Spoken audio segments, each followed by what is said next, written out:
제가 고관절을 다쳐 걷기가 불편하여 한동안 지팡이 신세를 져야 했습니다. 지팡이를 짚고 걷다가 지팡이를 짚지 않으면 아주 걷기에 불편하였습니다. 그러면서 깨닫게 된 것이 누구나 인생의 지팡이를 짚고 있다는 사실이었습니다. 우리가 알든 모르든 간에 인생의 여정에서 누구나 지팡이가 필요합니다. 그런데 어떤 사람은 돈을 지팡이로 의지하고 있으며 어떤 사람은 학벌이나 고위 직책을 지팡이로 의지하면서 살아갑니다. 예수를 믿는 성도들 중에서 자신이 붙잡고 있는 지팡이가 자신 스스로의 의지라는 사실을 깨닫지 못하고 있었습니다. 성경의 여러 인물들도 지팡이를 짚고 다닌 기록들이 많이 있습니다. 그런데 대부분 그들이 손에 들고 있었던 지팡이의 의미는 우리가 생각하는 것과 다른 의미의 지팡이였습니다. 특히 모세는 지팡이를 가지고 많은 기적을 행하였습니다. 그가 미디안 광야로 가서 장인이 된 이드로의 집에 유숙하며 장인의 양떼를 치게 되자 모세는 양떼를 인도하거나 양떼를 짐승들로부터 지키기 위하여 손에 지팡이를 들게 됩니다. 그런데 불이 붙고 있는 나무떨기 앞에서 하나님을 만나 이집트에서 노예 생활을 하는 이스라엘 백성을 구원하라는 사명을 받고 출애굽기 4장 20절에 그의 지팡이를 하나님의 지팡이가 되게 하셨습니다. Come no closer. Put off your shoes from your feet, for the place whereon you are standing is holy ground.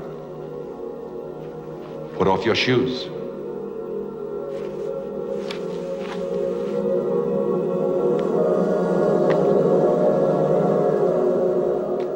I am the God of your father, the God of Abraham, of Isaac, of Jacob, and the God of Moses. I have surely seen the affliction of my people that are in Egypt. I've heard their cry. I know their sorrows. And I am come down to deliver them and to bring them out of that land unto a good land, flowing with milk and honey. Now therefore, behold, I will send you unto Pharaoh, that you may bring forth my people, the children of Israel, out of Egypt.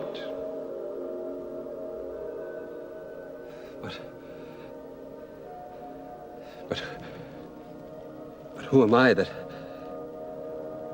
I should go to Pharaoh and bring the people of Israel out of Egypt? I will be with you. But if I say, the God of your fathers has sent me to you, and they shall say, what is his name? What shall I say to them? You shall say to the children of Israel what he is called. For what he is called is, I am that I am.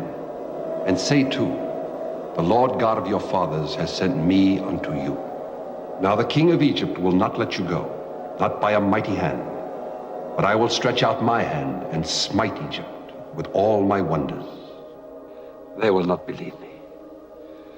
They will say, the Lord has not appeared unto you.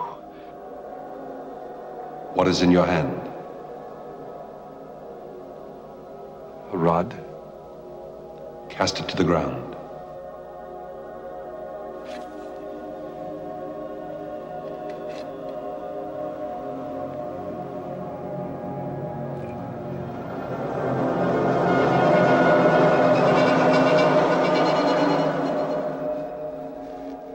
Put out your hand and take it by the tail.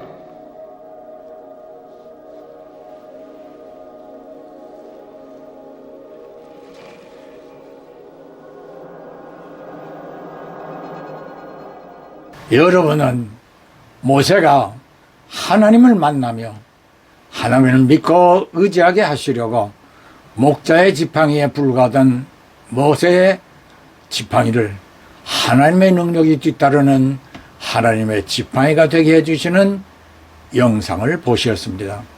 형인 아론과 함께 이집트 왕인 파라오의 앞에 가서 모세는 아론과 자신의 지팡이로 뱀이 되게 하고 나일강에 피로 물들게 하는 등 파라오에게 하나님의 능력을 보게 합니다.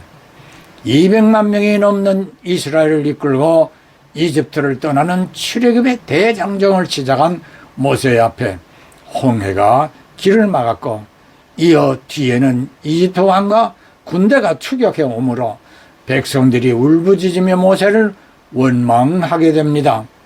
출애굽기 14장 16절에 모세는 백성들에게 가만히 서서 하나님의 구원을 보라고 소리치며 손에 든 지팡이를 홍해를 향하여 내어 밀라고 하신 하나님의 명령대로 그리하니 홍해가 좌우로 갈라지며 바닥이 드러나 길을 내었고 백성들은 홍해 바닥에 드러난 길을 따라 무사히 홍해를 건너게 되었습니다.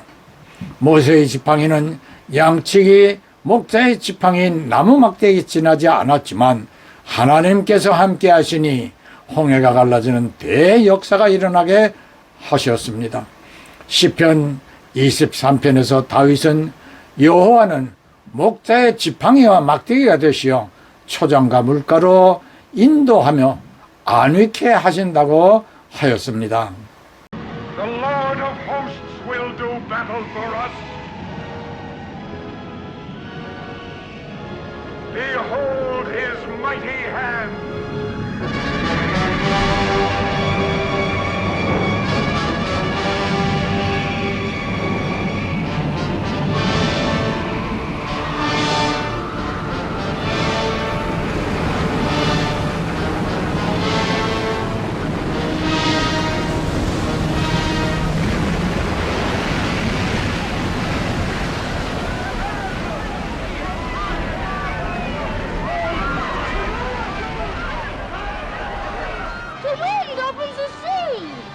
God opens the sea with the blast of his nostrils.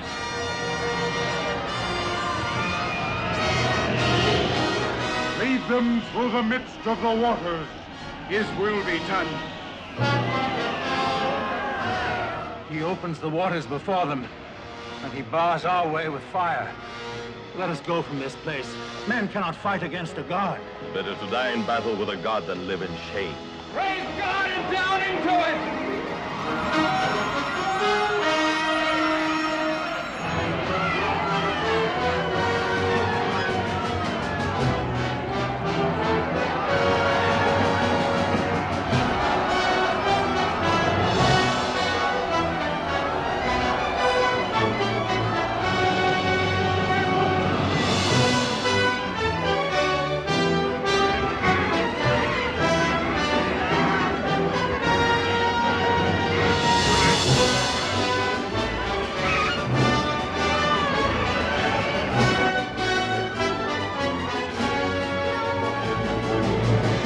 사랑하는 성도, 형제, 자매 여러분, 여러분은 어떤 지팡이를 손에 들고 있습니까?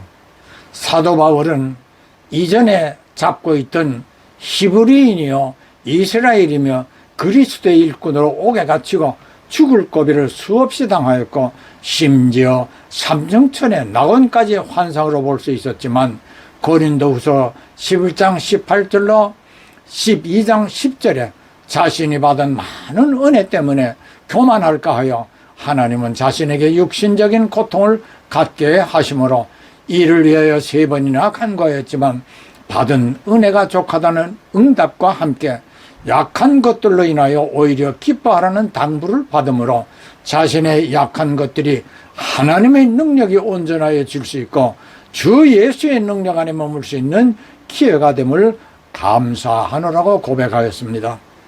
이전에 사울일 때에 그의 손에는 그리스도인들을 체포하는 권력이 쥐어졌고 바리새인 중에 바리새인이라는 유대계의 신앙관과 가말리엘에게 수학한 학문과 공의의 회원의 지위가 주어진 큰 자라는 이름의 사울로 불렸지만 그가 주 예수를 만난 후 이전에 자신을 보물처럼 여기고 이제는 주 예수의 작은 일꾼이라는 의미의 바울로 불려집니다. 사랑하는 성도 형제 자매 여러분, 우리가 주 예수를 믿고 의지하는 삶을 살 수 있다면 모세의 손에 쥐어진 하나님의 지팡이와 같이 주 예수 이름으로 승리할 수 있는 것입니다. 예, 아멘, 할렐루야.